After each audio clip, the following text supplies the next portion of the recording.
Circuló el resultado del Barómetro de Conflictos 2010 que el Instituto de Investigación de Conflictos Internacionales de la Universidad de Heidelberg realiza año con año, y uno de los resultados de este barómetro es que México, junto con Somalia, Sudán, Irak, Afganistán y Pakistán, está ya dentro de los 6 países de mayor violencia en el mundo, según este informe de la Universidad de Heidelberg. Esto pone otra vez sobre el escenario internacional y evidentemente que el nacional, el problema de la violencia en México, el conflicto derivado de la guerra del gobierno contra el narcotráfico, y según las notas del día de ayer, pues según estos análisis, nada indica que esto pueda mejorar en el futuro inmediato. Esta es la razón por la que vamos a dedicar una vez más este programa a analizar el problema de la violencia en México, según este último informe, pues para ver qué nos depara en este 2011 que estamos iniciando. Vale la pena recordar que en estos primeros 10 días del año van alrededor de 386 muertes, y de 2006 a 2010 van aproximadamente 30,000 muertes. O sea que los datos son verdaderamente alarmantes, y bueno, esto es de lo que vamos a hablar hoy. Quédese con nosotros, esto es Plaza de Armas.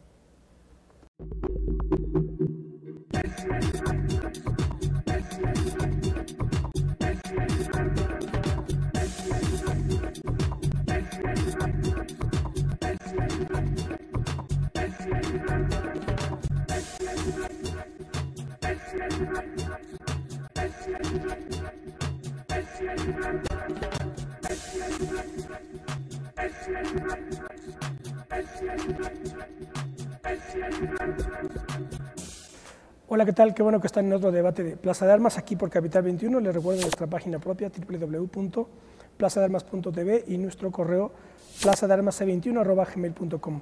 Bueno, tengo el gusto de saludar nuevamente a Rafael Morales de la Universidad Autónoma de la Ciudad de México. ¿Qué tal, Rafael? Hola, gracias. Y Manuel Llanes de Nódulo Materialista de México. ¿Qué tal, Manuel? ¿Qué tal?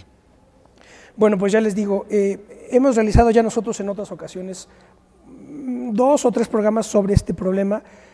Si mal no recuerdo, el primero que hicimos fue, me parece que en 2009, cuando Enrique Krause, recordarán, puso en circulación la idea de que Estados Unidos iba a calificar a México como Estado fallido. Entonces ahí realizamos un programa, y después volvimos a hacer un programa más recientemente, igual sobre las estrategias de combate al narcotráfico. Pero como ya les digo, sale para iniciar el año con malas noticias, sale este informe de la Universidad de Heidelberg, en donde México pues otra vez está ocupando primeros lugares de violencia. Y aquí entonces pues se remueven otra vez problemas fundamentales que tienen que ver con el Estado, con la soberanía, con el orden político, también por otro lado con los derechos humanos, con el fuero militar, con la idea de libertad, con el problema de si se militariza el país con el pretexto de la guerra al narcotráfico, se está también aprovechando para militarizarlo y reprimir conflictos sociales, que es una de las críticas que desde la izquierda, desde ciertas izquierdas se están haciendo. Otro problema es el hecho de que un gobierno ponga en control al crimen. Tiene sentido interpretarlo de izquierda, eso es de izquierda o de derecha, ¿verdad? A lo mejor ni de uno ni de otro. Así que bueno, ¿qué podemos comenzar a decir al respecto? Bien, yo diría que la situación es bastante grave. La revista Nexos, que es una revista muy influyente en este país, publica en el número de este mes pues un análisis sobre la violencia en México, y la portada de la revista es muy característica.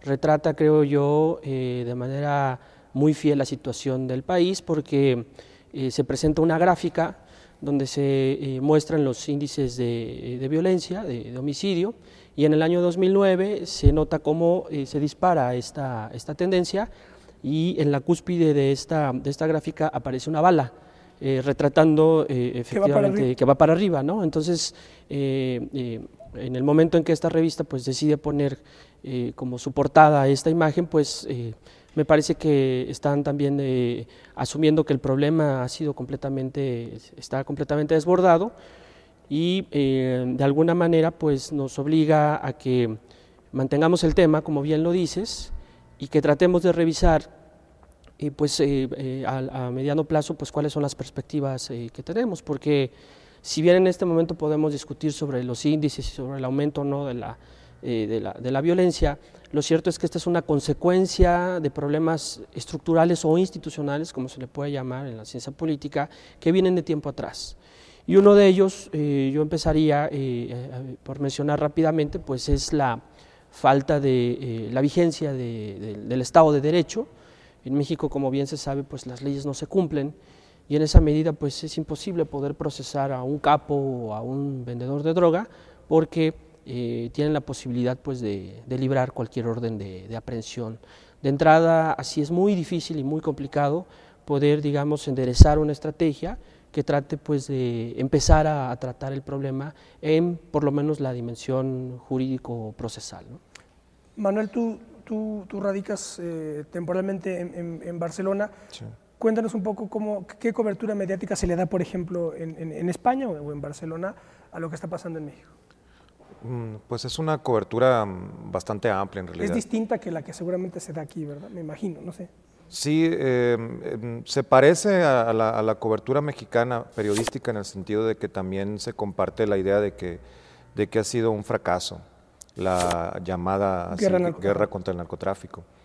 En los medios españoles son críticos, digamos, con esas cuestiones, y ya les atañe a ellos directamente porque aparte de que formamos parte de la comunidad hispánica y la violencia que se sale fuera de control en una de sus partes pues afecta al resto, también tiene que ver el hecho de que ya los cárteles mexicanos están actuando directamente en España, y según ha informado, por ejemplo, El País, el diario español, ya han desplazado a cárteles colombianos. Entonces, por cuanto a la influencia que tienen ya internamente, sí, en España. Entonces, digamos que ya hay un interés de verdad muy grande en la prensa española acerca de este proceso, ¿no? de la crisis esta por la que pasa el Estado mexicano. Hay varias maneras de interpretar, y seguramente aquí se ha visto según los invitados que luego vienen, porque una manera, por ejemplo, ciñéndonos a la estrategia del actual gobierno, hay un cambio de estrategia notable, que es el de declarar que se le va a declarar la guerra al narcotráfico. La oposición inmediatamente señala, esa es una estrategia fallida, está diseñada desde el principio erróneamente y además no está funcionando. Desde la sociedad civil, no necesariamente opositora al gobierno, está sufriendo las consecuencias en materia de inseguridad, de violencia en municipios y de muerte propia de civiles que no tienen nada que ver. Y bueno, luego están los académicos, los investigadores, que a lo mejor tienen más distancia crítica, tanto con los políticos como que quizá estén un poco del lado de la sociedad civil, pero yo lo que luego advierto es que muchos políticos inmediatamente dicen, no, bueno, es que este es un problema de Estados Unidos, porque allá es donde se consume y las armas vienen de Estados Unidos. Y entonces dices, bueno, sí, de acuerdo, esa es la parte del problema, pero también hay un conflicto interno que, como tú dices, es ya estructural y a mi juicio desborda, me parece, la actual administración federal. Tiene otras determinaciones, sin perjuicio de que evidentemente una u otra estrategia puede tener distintos efectos, pero yo en realidad, sea el presidente actual o hubiera sido otro, pues también pudo haberle perfectamente declarado la guerra al narcotráfico, pero y no hubiera estado así, en principio, mal, ¿no? No sé qué es que de manera propagandística este gobierno ha querido anclar en el concepto eufemístico de la guerra contra el narco una serie de problemas que están alrededor precisamente de este tema.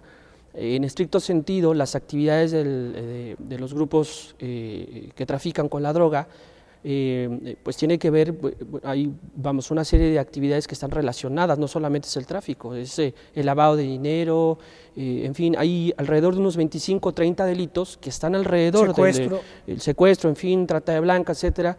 Y en el momento en que el gobierno ancla, digamos, toda su política de gobierno y todo su discurso a la lucha contra el narco, en realidad pues está desviando la atención o está impidiendo que la gente conozca de manera integral cuál es el problema. El problema no es andar persiguiendo en la calle delincuentes, el problema ni siquiera del narco es un problema de violencia, es un problema de lavado de dinero fundamentalmente.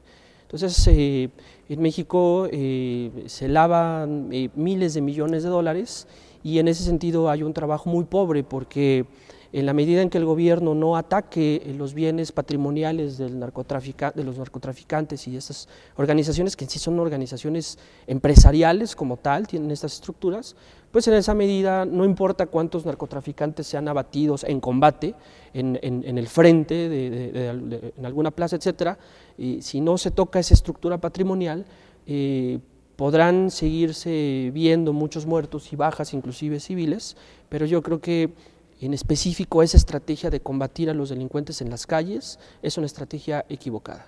Yo he leído por ahí artículos que, digamos, que señalan que una virtud, si es que acaso puede haberla, en la manera propagandística de haber desplegado la campaña de guerra contra el narcotráfico, fue precisamente que se puso en la primera jerarquía de las prioridades nacionales el problema del narcotráfico. Esta es una interpretación, ¿no? Eso se podría acreditar. Otros dicen, no debió haberlo hecho tan escandaloso y hacerle la guerra, pero no haberlo promovido de esta manera. Esa es otra interpretación.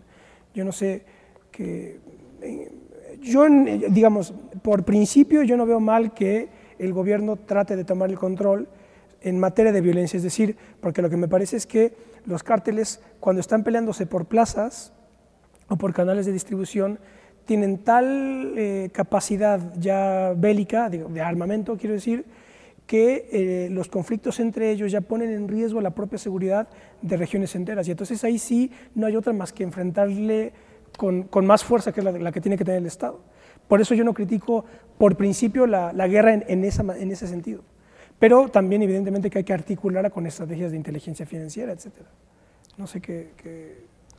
Evidentemente que el presidente Calderón tomó la decisión de combatir el crimen de esa forma tan escandalosa, porque que es muy propagandística, como lo han dicho ustedes, en cierta forma para legitimarse, ¿no? Después de todo lo que había pasado con la elección de 2006. Pero si bien es cierto que el combate contra el narcotráfico en este sexenio no ha sido tan exitoso como se pretendiera, o bien se puede ya juzgar como un fracaso, lo cierto es que pareciera que las críticas que se dirigen a esa estrategia del combate contra el narco van en el sentido de que hay que replegarse y no combatir el crimen organizado por medio de la fuerza, sino que nos dicen que la clave está en la educación, nos dicen que la clave está en los servicios de inteligencia, pero más bien lo que habría que hacer ahora que ya se empezó ese combate, que ya se ha recrudecido tanto contra el crimen organizado, es no replegarse, porque eso sería una señal de debilidad por parte del gobierno actual frente al narcotráfico, y para señales de debilidad ya van muchas. Entonces, más bien lo que habría que hacer es repensar la estrategia, tomar en cuenta, por ejemplo, las aportaciones de los académicos que colaboran en la revista que mencionó Rafael. Por ejemplo, en Nexos están apareciendo artículos de un académico del Colmex que ha sido académico del Colmex y de la UNAM, Eduardo Guerrero Gutiérrez, y él dice, él no critica que se use la fuerza para combatir el crimen, sino la forma en la que se ha hecho. Dice que las estrategias son equivocadas. Entonces, si quieres, ¿no?, podríamos ver un poco las propuestas de él. También hay que mencionar que gran parte de la crítica que han hecho los partidos de oposición a la lucha contra el crimen organizado que lleva a cabo el presidente Calderón, se esgrimen en el sentido ese de que ese comportamiento, el uso de la violencia es típico de los gobiernos de derecha, ¿no? Claro, entonces, es lo que eso no tiene sentido, me parece. Se parte desde el mito de la derecha y el mito de la izquierda para argumentar que los gobiernos de izquierda se comportarían de otra forma. Pero eso entra directamente en contradicción con las estrategias por ejemplo, de la Cuba de Fidel Castro o de Raúl, que implementan la pena capital para los narcotraficantes, o también con las estrategias de Lula en Brasil, que en ciertas favelas tiene una vigilancia de la policía y del ejército que es casi constante, o la gran iniciativa que tuvo hace unas semanas de sitiar una favela donde había un grupo un cártel importante, ¿no?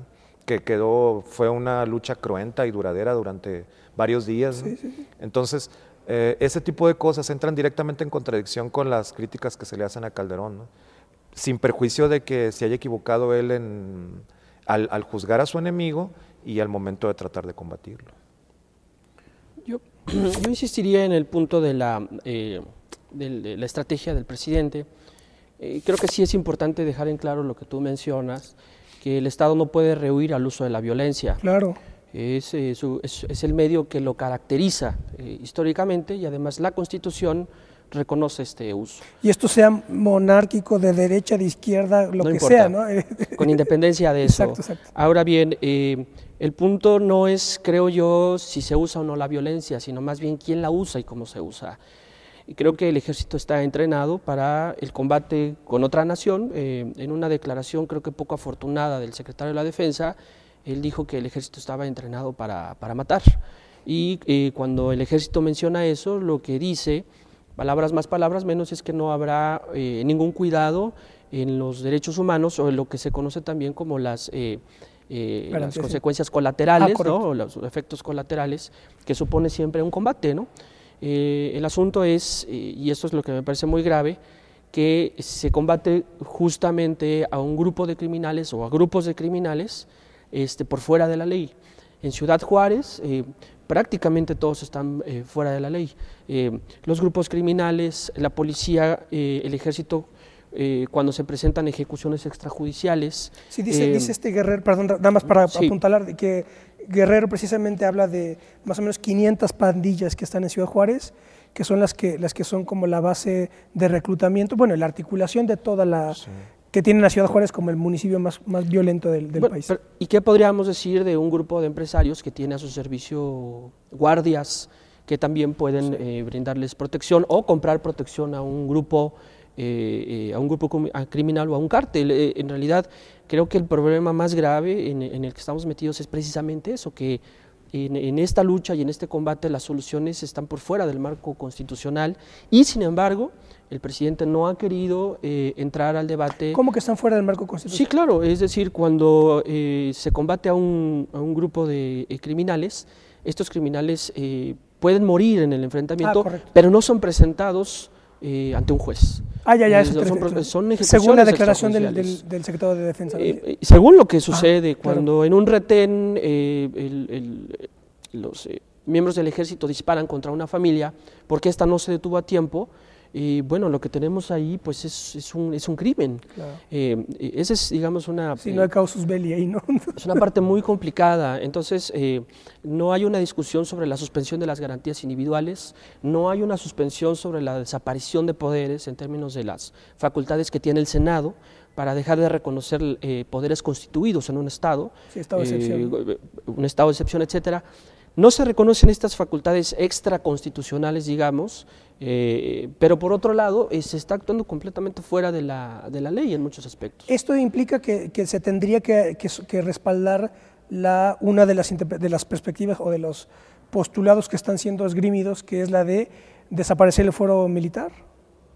Bueno, me parece que el PRI en ese sentido ha buscado precisamente proteger las actividades del ejército a través de una serie de reformas pues que reconozcan su papel en este momento, ¿no?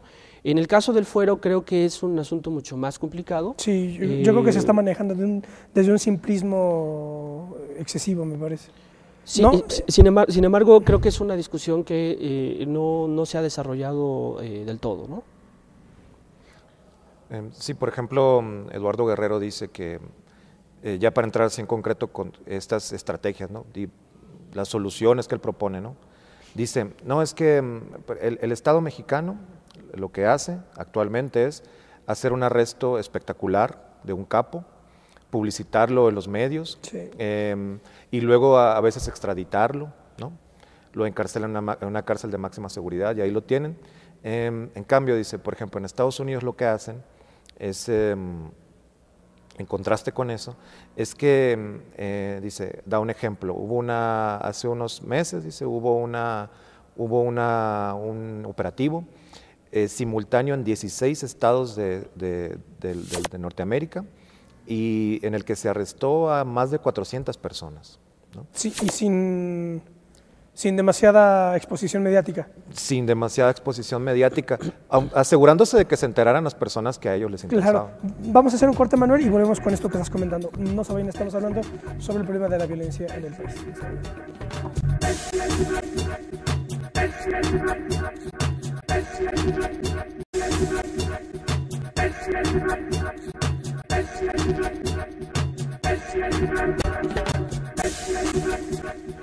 Bueno, ya estamos de vuelta.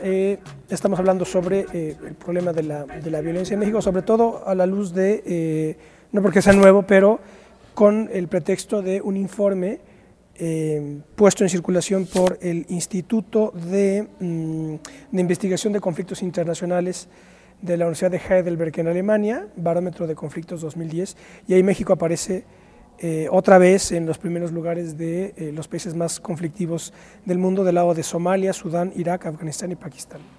Bastante dramático el dato, y aquí ya no vale decir, bueno, en fin, echarle la culpa a alguien más, ¿no? No, puede que estén exagerando un poco, pero en fin, de que hay un problema concreto lo hay. Entonces, bueno, nos quedamos con Manuel, que estabas comentando esta experiencia en Estados Unidos. Entonces, digamos que los norteamericanos actúan de una forma más selectiva y hacen como una escalada así de arrestos, ¿no? A diferencia de lo que se hace en México, donde, según este autor, se arrestan personas aleatoriamente que sí que están relacionadas con el negocio, pero no necesariamente tienen una jerarquía muy alta dentro de los cárteles. Entonces, el gobierno de México, desde hace unos años, lo que ha hecho es poner en especial énfasis en el combate de las bandas criminales y al mismo tiempo ha descuidado los decomisos de droga, que permanecen en sus niveles históricos, no han aumentado, pues. Entonces, lo que recomienda este autor es que, primero que nada, hacer una selección del grupo más violento, como decía, en el país, y a ese grupo atacarlo directamente y asegurarse de que desaparece. Porque también lo que ha ocurrido es que las diferentes bandas, los diferentes cárteles son atacados y el Estado lo que hace es de partirlos en diferentes bandas. Esas bandas se disgregan y luego ocupan lugares se pelean entre ellos. Sí, claro. Aumentan la productividad del mercado. Entonces la estrategia actual, en lugar de eliminar al narco, lo dispersa por el territorio todavía más y lo recrudece. Y otro problema es también el de, no ya digamos el enfrentamiento en términos digamos de violencia, de enfrentamiento militar con cárteles o con bandas criminales, sino el problema de los penales, que también es otra parte del sistema judicial y de impartición de justicia que está totalmente colapsado, y no nada más en estos años, sino desde antes, ¿no? De hecho, y no se incluye dentro de la estrategia del gobierno. No se incluye. No está incluida, no se discute, porque lo que importa es el combate hombre a hombre, ¿no?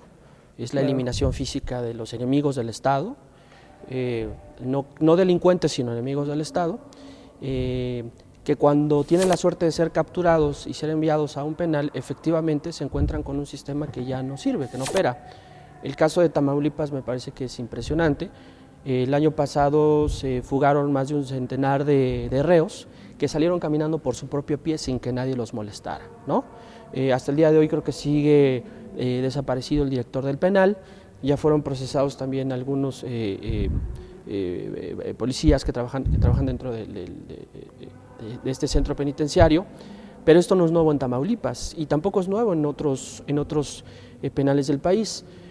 Justamente lo comentábamos hace un rato, en esta semana se cumplen 10 años de la fuga del Chapo Guzmán, del penal de Puente Grande en Jalisco, y esa fuga es, digamos, muy singular porque de alguna manera pues retrata el drama que se vive en el sistema carcelario, y si no se hace algo al respecto en este sentido, creo que todas las estrategias que se puedan ensayar tendrán que fracasar necesariamente porque los penales no están cumpliendo la función para la cual pues, han sido diseñados, ¿no? Entonces yo creo que aquí los penales son claves, no solamente no viéndolos de manera individual o aislada, sino también dentro de todo el sistema de administración y procuración de justicia, ¿no? Y hay que mencionar también, ahora que hablas de Tamaulipas, el hecho también ya dramático que fue el asesinato del que ya era virtual gobernador de Tamaulipas, el candidato del PRI, que fue ejecutado también por bandas criminales, según...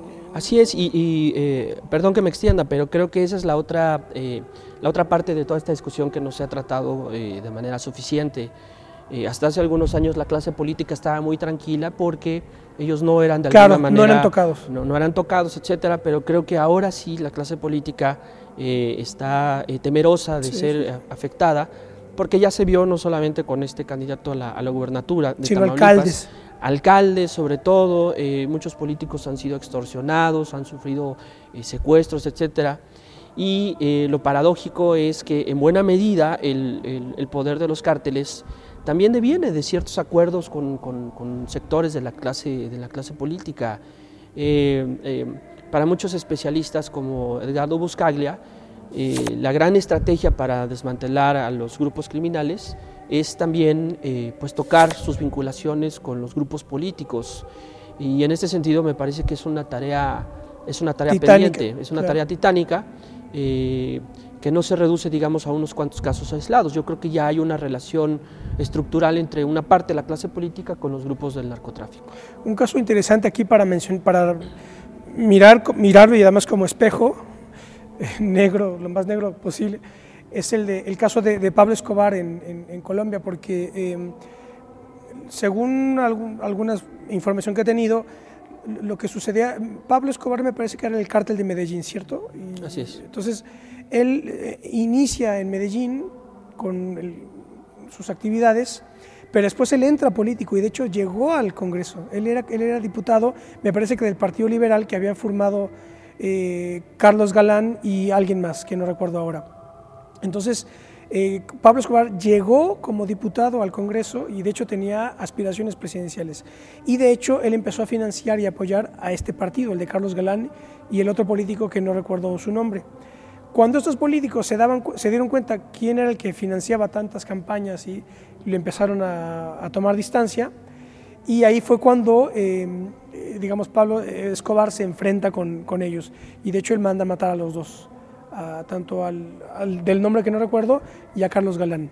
Pero también, eso por un lado, pero también el problema ya de la violencia no era tanto por enfrentamientos con el gobierno, sino por el surgimiento del cartel de Cali, que fue cuando el cartel de Cali empezó a pelearse por las plazas y por el mercado, cuando empezó a tener también enfrentamientos ya entre ellos, digamos, ¿no? Entonces ahí son dos determinantes. Lo que puede darse con la política y el hecho de que el propio Pablo Escobar era miembro de la clase política, luego lo expulsan, y también ya la dinámica propia del mercado, que se pelean por las plazas o sea que son varias variables las que están ahí incorporadas, ¿no? Que sirve como mal ejemplo dramático de lo que puede acaso estar sucediendo aquí. Pero el asunto es que se tiene que ver objetivamente y no escandalizar, porque lo que yo veo es que siempre lo que estamos acostumbrados a ver en los medios es: este político tiene nexos lo está financiando el narcotráfico, el caso del diputado recientemente desaforado, ¿no? Así es. Pero, digamos, se queda todo en esa digamos, defenestración del político en cuestión, y después no se analiza la parte ya estructural, que es un poco lo que dices que Buscaglia plantea, ¿no? Es el modelo de las manzanas podridas, es decir, tú sacas de la canasta las manzanas que ya no sirven y todos los demás automáticamente quedan como los que no han sido, digamos, infectados, ¿no? Y en efecto esta discusión no ha servido para que precisamente se avance en este aspecto. Creo que en las elecciones del año pasado en Sinaloa fue muy sintomática la discusión entre el candidato del PRI y el candidato de la Alianza, que se conoce como Maloba, Mario López Valdés contra Vizcarra, cuando le decía a Vizcarra que precisamente él perdería las elecciones por las sospechas quizá bien fundadas sobre su relación con algunos grupos del crimen organizado, y finalmente ganó Mario López Valdés esa elección. Entonces, realmente pues sí hay una percepción de que los grupos políticos tienen vinculaciones con estas organizaciones. A ver, pero ahora hay que plantearlo de otra manera, para que evidentemente aquí no se trata, como este no es un programa vulgar periodístico y queremos aquí a decir que este u otro político tiene contactos con el que además no lo sabemos, pero no se trata de eso. Yo lo voy a plantear de otra manera. ¿Debe o no el régimen, un régimen, digamos, todo régimen político, tener interlocución y contacto con los poderes fácticos. Ese es el verdadero problema, a mi juicio. Porque bueno, es decir, poderes fácticos es un poder no legal o no legítimo, ¿verdad? Alegal o lo que sea. Entonces aquí la pregunta es, ¿debe o puede o no un régimen tener contacto con esos poderes? ¿Qué podemos decir? Yo pienso que sí, pero esto tú no lo puedes decir en campaña ni nada. Es un poco de los... Grabamos hace una semana un programa sobre Wikileaks y claro, con ustedes y otro colega, y precisamente son cosas que a lo mejor forman parte del arcanum político, es decir, de los secretos de Estado, que el ciudadano, le tienes que decir al ciudadano, no, mira, pues todo va a salir bien, esto es democrático, tus hijos van a tener muy buena educación, etcétera, y mientras el régimen tiene articulación y control mínimo con los poderes reales. Esto es muy espinoso decirlo, pero bueno, es una hipótesis de análisis, ¿no? No sé qué... Porque, o sea, ¿quién ha dicho que todos los poderes que constituyen un Estado son poderes legítimos? Es todo lo contrario. O sea, todos los poderes que conforman una sociedad política, que luego tiene que articular el régimen para mantener un orden mínimo, eutaxia en los términos aristotélicos, pues son poderes reales, no poderes o sea, no es la UNICEF ni la ONU. No sé qué podemos decir aquí. Bueno, lo que habría que ver por qué la causa que está detrás de que durante los gobiernos, sobre todo del PRI nacionalista, el problema del tráfico y el consumo no era tan grave como ahora. No era tan grave. ¿Por qué? ¿No? Esa es la pregunta. ¿Qué hacían? ¿Y cuál sería la respuesta? Que tenía articulación, a mi juicio que tenía articulación y que eso estaba más o menos aceitado. Sí, pues, y que tenía que decir al pueblo, no, aquí no pasa nada, etc. No sé. Porque sí, Eduardo Guerrero, el académico dice que hay que formar un mercado pacífico de drogas, ¿no? Porque si tu estrategia de ataque a los grupos más violentos los disuade de que la violencia ya no es una forma, que la violencia, que si tú como cártel usas la violencia, y la violencia te va a dar como resultado que el Estado te combate a ti especialmente como grupo extremadamente violento, entonces la violencia ya no es una estrategia apropiada para persistir como cártel. Entonces dice Eduardo Guerrero, eso propiciaría un mercado pacífico de drogas, ¿no? Claro. Entonces sería muy ingenuo pensar que en los años del PRI nacionalista el consumo de drogas no existía y que el mercado de drogas tampoco, ¿no? Entonces sí, probablemente vaya por ahí la cosa, de que el PRI estaba consciente de eso, bueno, el PRI del pasado, y hacía algo al respecto, ¿no? Claro.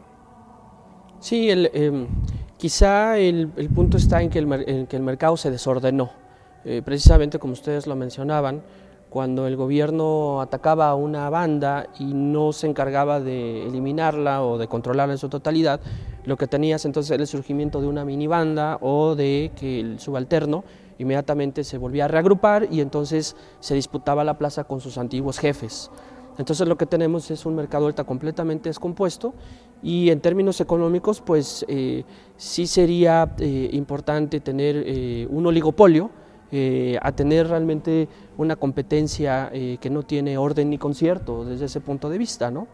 Y aquí no cabe, digamos, la explicación de que el problema del consumo en México se debe al aumento de las adicciones, porque se ha demostrado que no están creciendo, ni tampoco cabe el argumento de que el problema del narco en México se debe a un aumento de la demanda en los Estados Unidos. No necesariamente. Jorge G. Castañeda, en un libro reciente que escribió hace algunos meses, demuestra que en Estados Unidos el consumo de la droga tampoco ha crecido. Entonces, esos factores ya los podemos de alguna manera ir dejando de lado para regresar a una explicación más autocentrada, ¿no? En términos de nuestras instituciones, del desempeño precisamente de estos cárteles que operan también como grupos económicos, ¿no? Hay una película, no sé si, el problema es que no me acuerdo del nombre exacto, pero a ver si les suena, creo que se llama Hombres del Este, sale ahí este hombre Viggo Mortensen, no sé quién es el director. La película trata está situada del 2006 o 2005, y trata sobre la mafia rusa en Londres. Es Promesas del Este. Promesas del Este. David Cronenberg, es un director canadiense. El director, no. Entonces, ¿la viste tú? No. Está situada en Londres y es la mafia rusa de Londres. y entonces se dedica a tráfico de alcohol. Trata de mujeres. Y trata de mujeres, hay un problema ahí de una violación y de una chica del este que muere violada, etc.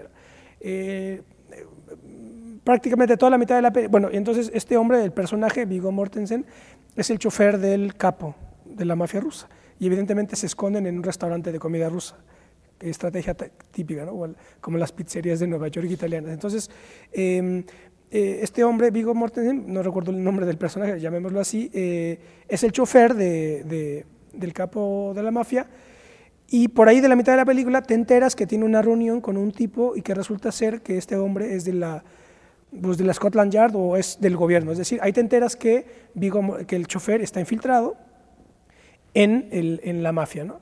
Y dices, bueno, entonces la siguiente mitad, pues tú lo que esperas es que pues van a desarticular todo, ¿no? Van a apresar al capo y desarticulan la banda. Y al final lo que sucede en la película es que en efecto se atrapan al capo, sobre todo por la muerte de esa chica por violación, pero no desarticulan la banda. El final de la película es este chofer que está sentado en el restaurante, en la silla ocupada por el antiguo capo. ¿Qué te está diciendo ahí este argumento del director o del guionista? Pues que el asunto no es que desaparezca el crimen, sino tenerlo controlado por el gobierno. Y eso es muy complicado decirlo, y son precisamente cosas de secreto de Estado, porque democráticamente eso no se puede comentar. El asunto es aquí si tiene sentido la democracia o no, o si estos problemas tienen una solución democrática o no, porque luego también lo que sucede es que te dicen, no, es que la solución es democratizarlo todo, poner policías de barrio, que la sociedad, porque hubo, con todos los respetos, ¿verdad?, pero hace unos días salió una campaña, no más violencia, etcétera, una campaña de la sociedad civil. A mí me parece demasiado ingenuo o sea, la solución no va a venir de la sociedad civil con todos los pesares que implica decir esto. No creo que va a venir de ahí, va a venir de otro lado. No sé qué piensan ustedes. Así es, regresando a lo que tú mencionabas, el Estado es pues una entidad que tiene como primera tarea pues subordinar a los poderes regionales, subordinar a lo que tú llamas poderes fácticos, subordinar a los grupos armados. Un Estado no puede sobrevivir si no los subordina y si no los controla. No, como tú decías, este no es un programa periodístico, pero a lo largo de la historia ha habido evidencias que pues, demuestran que el Estado efectivamente, a través de la clase política, pues, ha tenido contacto con estos grupos para advertirles que hay un límite que no pueden rebasar. Si lo rebasan, entonces el Estado entraría directamente a atacarlos con todas las consecuencias. Yo creo que esa era la fórmula que utilizó el PRI durante muchos años. Esa fórmula fue rebasada precisamente en el contexto de la democracia. Exactamente. Porque de alguna manera se relajaron los controles. Exactamente. No es que se hayan roto los pactos o los acuerdos informales entre la clase política y el narco, sino que el Estado relajó los controles que tenía sobre esos grupos. O se removió todo, digamos, también. Sí, y no solamente son los grupos del crimen organizado, podemos estar hablando también de otros grupos fácticos que sin ser ilegales y sin actuar en la ilegalidad, pues también le disputan al Estado el control de muchos de sus recursos, ¿no? Había que recordar, históricamente ver también porque otro de los riesgos ahora es que yo estaba tratando de analizar históricamente, por lo menos en el siglo XX, el papel del ejército en la configuración del régimen, ¿no?, del Estado mexicano moderno, como un factor fundamental de orden político. Entonces tenemos, digamos, hasta Cárdenas o Ávila Camacho, básicamente eran generales que hicieron la revolución, armaron el régimen, se mataron entre ellos e instauran entonces ahí el papel del ejército fue estabilizar y crear un orden constitucional y un orden político. Después podremos, tengo que hacer un corte más, vamos a hacer un corte más y volvemos en un minuto para seguir hablando sobre la violencia y el narcotráfico en el país.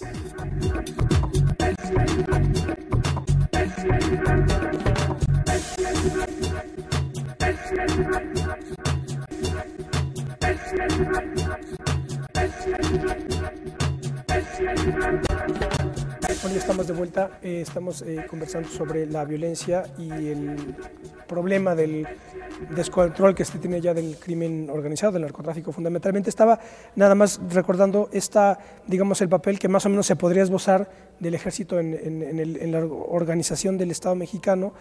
Decía que más o menos hasta Ávila Camacho, militares con presencia en primer plano, digamos, después 40, 50 y 70, hasta los 70 quizá, el ejército queda, digamos, ya subordinado en un segundo plano, no se sale del régimen, como no se puede salir, pero queda subordinado a presidentes civiles, y ahí quizá el ejército se abocó al orden político, pero fundamentalmente atacando a guerrillas y a, digamos, enemigos internos, pero ideológicos.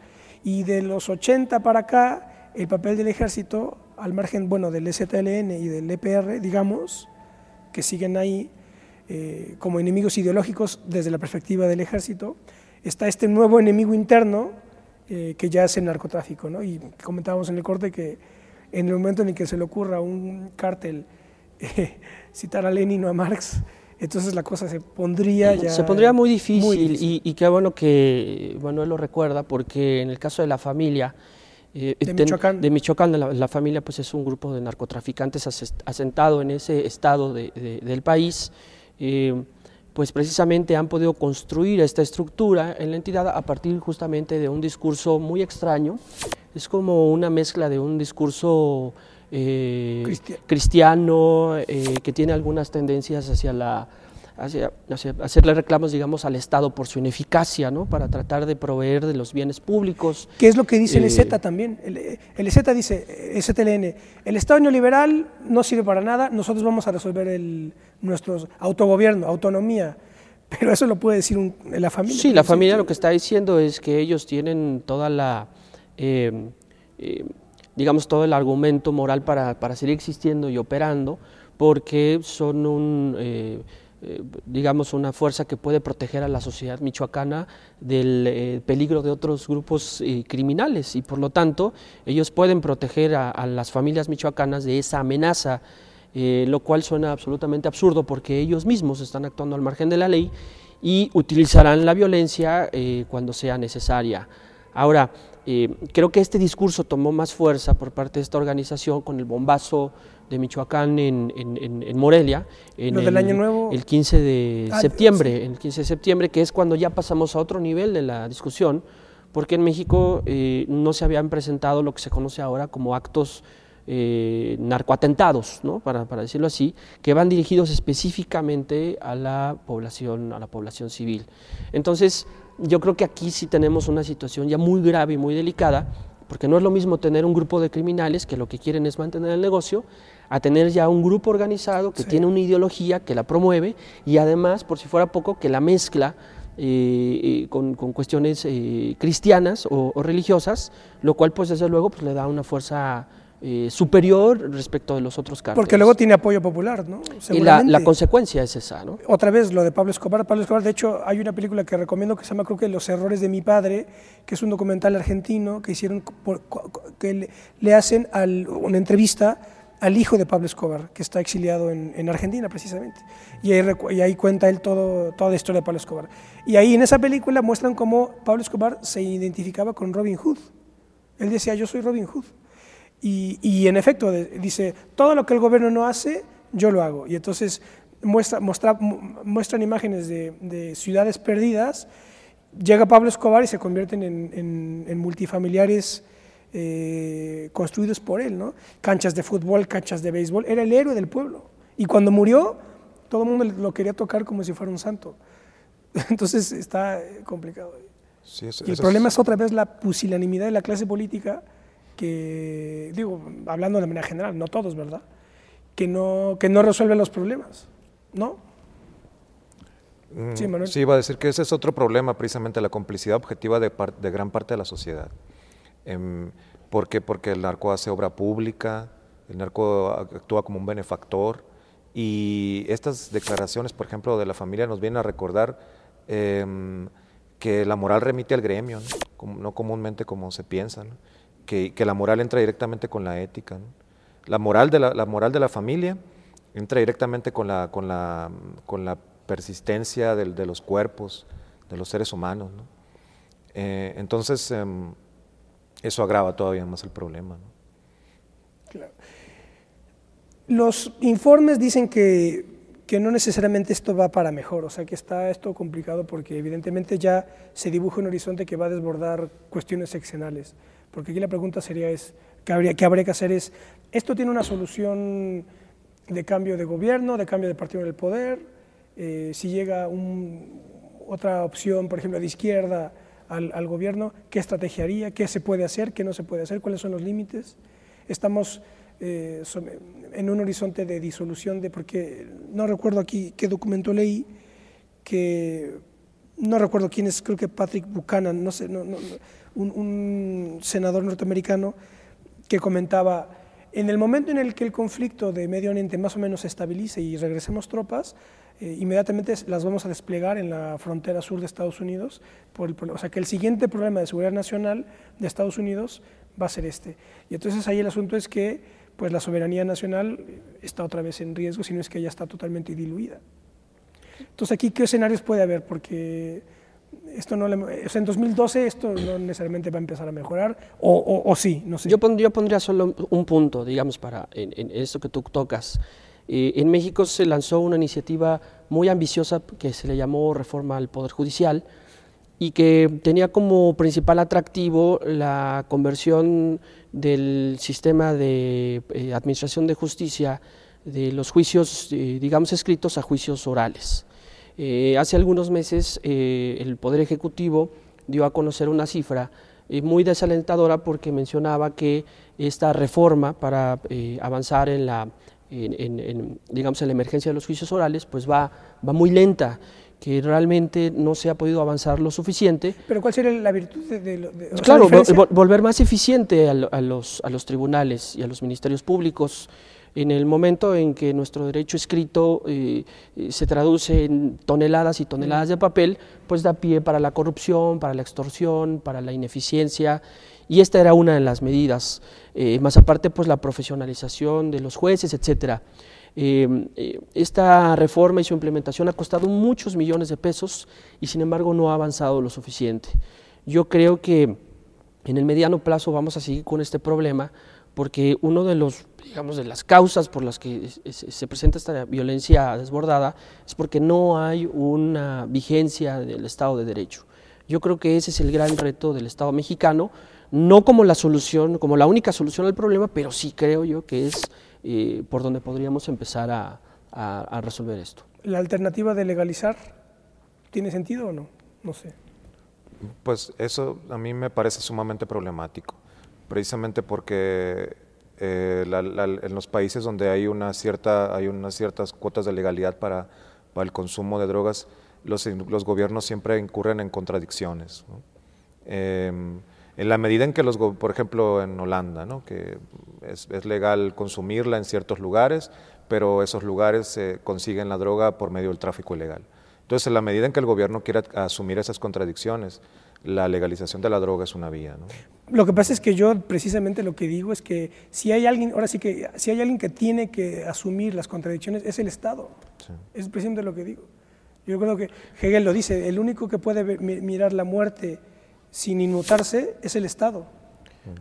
Y esa solución, bueno, aparentemente no puede ser lo suficientemente atractiva porque nuestro sistema de salud es un desastre. El sistema de salud es un desastre. Es que es cierto, puede haber un problema, un incremento de las adicciones, pero no tenemos un sistema de salud que pueda hacer frente a una situación de este tipo, en el caso de que la legalización tuviera como causa, digamos, inesperada, pues un aumento en el consumo de enervantes, ¿no? O la crisis alimentaria, por ejemplo, un gobierno que ni siquiera puede garantizar el acceso de sus habitantes al maíz.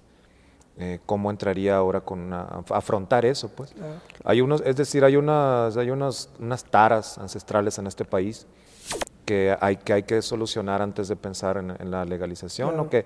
Pero que sí debe discutirse con seriedad, ¿no? Ese asunto. Evidentemente que habrá costos de muchísimo tipo, social, de salud pública, pero aquí a mí yo lo que diría es que ya el problema de la disolución del orden político interno ya desbordó al régimen y ese, a mi juicio, es ya la prioridad número uno. Digamos, recuperar un orden mínimo y asumir el costo que esto tenga con todos los pesares, porque si no, yo creo que no va a haber... Porque la bronca es porque si no, en política, tú lo saben bien, el vacío no existe. Entonces, si nosotros no somos capaces de tomar esto controlado, va a ser alguien más. ¿Y quién va a ser? Estados Unidos. me parece a mí. Sí. Entonces ahí, bueno, los costos son altísimos y esto habla del dramatismo de la situación en la que estamos, ¿no? No sé si quieren hacer algún comentario final para ya cerrar el programa. Pues yo diría que una de las claves está en el fortalecimiento institucional, pero eso lleva años, ¿no? Y reducir la violencia es algo que se tiene que hacer a corto plazo y sí se puede hacer como lo han logrado en otros países, ¿no? Bueno, siguiendo con el fortalecimiento institucional, es clave que las policías en México se capaciten. Ya creo que fue suficiente de experimentos con la AFI y estas cosas. La AFI sí desapareció. Desapareció la AFI. Fue un fracaso, fue un experimento y ahora tenemos otro ensayo que es la idea del mando único, que consiste en la centralización de las policías en manos, por ejemplo, de los gobernadores. Puede ser una solución provisional, ojalá de resultado, pero sí urge también acelerar el proceso de las policías en México, de la capacitación y profesionalización de las policías en México. Yo recuerdo esto de la tierra pródiga de Agustín Yáñez, trata precisamente de los caciques regionales y creo que estamos otra vez en ese mismo, el problema de los cacicazgos que después de la revolución se logran más o menos unificar en una figura fuerte como fue Plutarco Elías Calles y luego Cárdenas y rearticular los grandes cacicazgos y otra vez está desmantelándose otra vez el Estado en estos cacicazgos. Con el costo de acabar con la vida municipal, precisamente, porque se le va a despojar a los presidentes municipales de la policía y como bien sabemos, un presidente municipal que no tenga dinero ni policía, simple y sencillamente no existe. Claro. Bueno, les agradezco muchísimo, Rafael, Manuel, gracias por habernos acompañado. Y bueno, pues espero que hayamos dado un poco más de algunas claves para entender este problema tan dramático y complejo en el que con el que México entra en el 2011. Esperemos que la cosa se pueda mejorar en la medida de lo posible. Nos vemos la próxima. Hasta pronto.